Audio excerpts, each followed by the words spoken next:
nation under God. There's so many families This nation who've lost under family God members, shall have a new birth of freedom. fathers, This nation mothers, under sons, God and daughters. shall have a new birth of freedom. The This tragedy, nation. of course, is worsened by the fact that it occurred in a church, a place of worship, where these people were innocently gunned down. We mourn their loss, but we support their family members. We appreciate the first responders and what they've done to help respond to this challenge. They are continuing in their efforts as they put all the pieces of a very complex puzzle together to try to provide their community all the answers they need and deserve. Unfortunately, I'm sad to tell you, to confirm, at least at this moment in time, there are 26 lives that have been lost. We don't know if that number will rise or not. All we know is that's too many. And this will be a long, suffering mourning for those in pain. We ask for God's comfort, for God's guidance, and for God's healing for all those who are suffering. As governor, I ask for every mom and dad at home tonight that you put your arm around your kid and give your kid a big hug and let them know how much you love them, knowing that we support each other. Tell your friend and your neighbor that you support them and that you will work with them. I'm very proud of the way that we have so many people working together to respond to this. Already, in talking to the emergency team in Texas, it's reported that the Emergency Medical Task Force from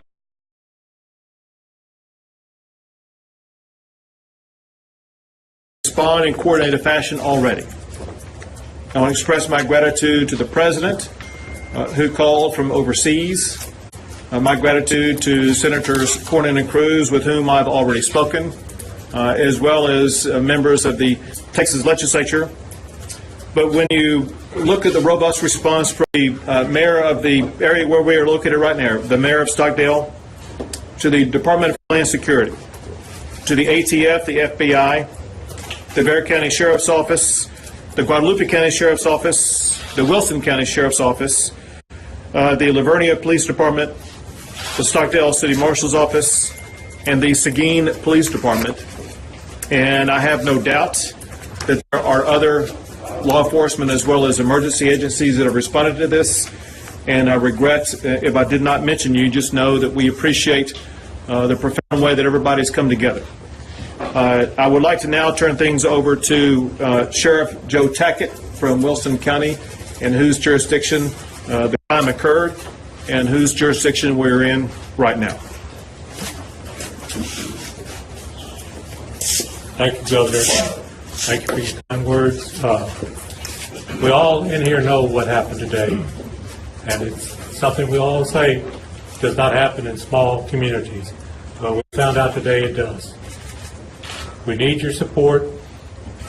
You know, as media, don't blow it out there that, you know, it should have never happened, because it does happen. And we sincerely feel sorry for all of the people that are involved. We don't know names of any of the victims at this time, because we're still trying to work the crime scene.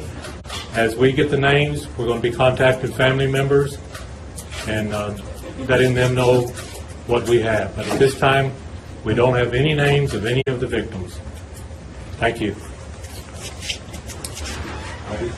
Next is the District Attorney, Audrey Lewis. Thank you all. We know that you have lots of questions that you want answers to, but understand this. Our number one priority and goal is to the victims and their families at this point, and we ask that you respect that as well. We want to make sure to notify victims' families before media gets a hold of that information. It is critical to those families. that we have bad news to bear, they need to hear it before it's announced on the media, and we're going to try to work to ensure that that occurs. We have lots of law enforcement who are all working very well together with federal and local and state agencies, and we highly commend the professionalism that's occurring. But because we have to make sure that that crime scene is handled appropriately, it takes time. And unfortunately, that leaves a lot of victims' families wanting answers that we don't really have for them at this very moment. We will be updating them as soon as we have information and providing that information so that they have the answers they need to deal with either the loss or go to their loved ones who may be in the hospital. We appreciate the work of all law enforcement, and we appreciate you guys. We know that you're trying to get out information. We don't feel there is a threat that's continuing, and I think that the media has done a pretty good job of making sure that that's been pronounced to the public. But we are working very diligently both to inform the families and to preserve that crime scene and make sure that it's handled appropriately. So thank you all for your time. And next is DPS Regional Director Freeman Martin. Everybody here wants facts, wants information about what's going on, and we'd love to provide you more. But if you came here wanting to know the motive behind this shooting, you're going to leave here disappointed. We have certain facts that we can release to protect the integrity of the investigation. We have to release it in a timely fashion and collect the facts and make sure our information is correct before we release it. We're here assisting the Sheriff, Joe Tackett. There's multiple agencies involved: DPS, Texas Rangers, FBI, HSI, ATF, Bexar County SO, and many, many others. We are all working together to support the Sheriff in this investigation. At approximately 11:20 this morning, a suspect was seen at a Valero gas station in Sutherland Springs, Texas. He was dressed in all black. That suspect crossed the street to the church, exited his vehicle, and began firing at the church. That suspect then moved to the right side of the church and continued to fire. That suspect entered the church and continued to fire. As he exited the church, a local resident grabbed his rifle and engaged that suspect. The suspect dropped his rifle, which was a Ruger AR assault type rifle, and fled from the church. Our local citizen pursued the suspect at that time. A short time later, as law enforcement responded, that suspect, right at the Wilson, Guadalupe County line, he ran off the roadway and crashed out and was found deceased in his vehicle. At this time, we don't know if it was a self-inflicted gunshot wound or if he was shot by our local resident who engaged him in gunfire. We know he's deceased in the vehicle. The suspect has not been completely identified. We believe he's a young white male, maybe in his early 20s. He was dressed in all black tactical type gear and was wearing a ballistic vest. The delay in getting him identified is there were multiple weapons in the vehicle, and the vehicle has been processed by our Texas Ranger Special Operations Group, bomb techs. There's a lot of work to be done in this investigation. We know that there are 23 found deceased inside the church, 2 deceased outside the church, and now one of them that was transported that was injured has deceased, bringing the total to 26. We have approximately 20 that are transported to local and in hospitals in San Antonio with injuries that vary from minor to very severe. We know the ages range from 5 years old to 72 years of age. There's a lot of work to be done. We are only hours into this investigation, which is going to take a significant length of time. We will continue to provide information as it becomes available. We know you're going to have a lot of questions. There are many, many that we cannot answer. We continue to process crime scenes. We have multiple crime scenes. We have the church. We have outside the church. We have where the suspect vehicle was located. We have following up on the suspect and where he's from, his residence. We have many, many people to interview.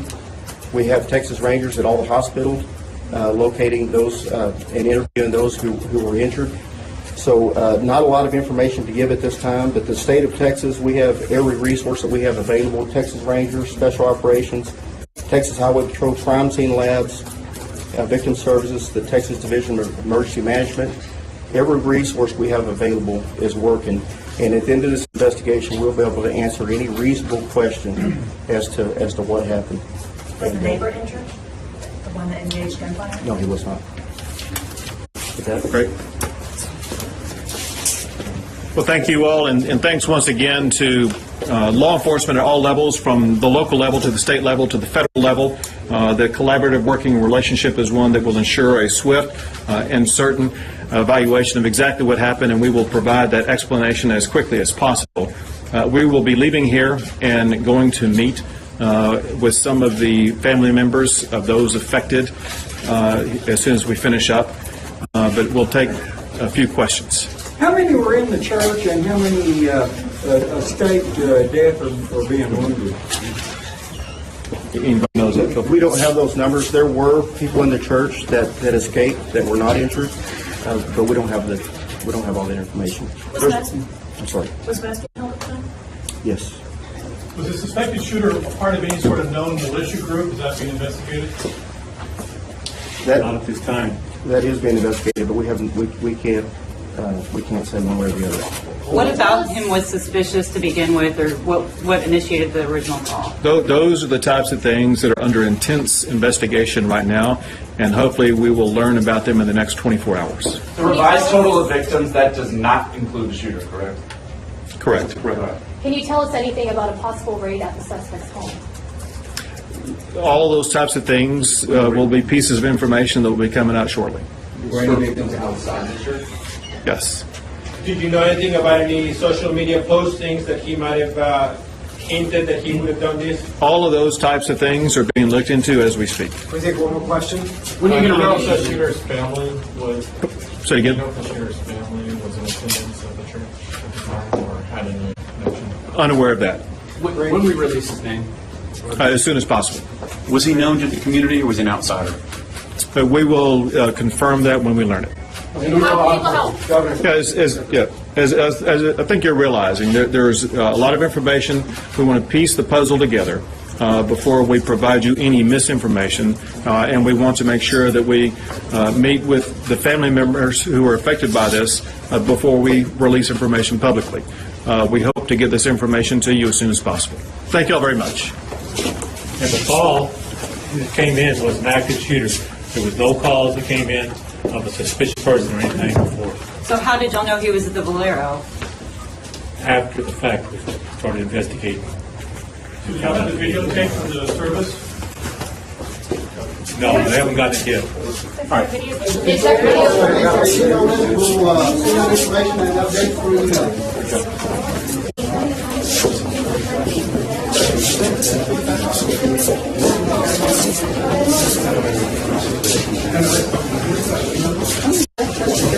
Two deaths, so there's 23 in the church and one died.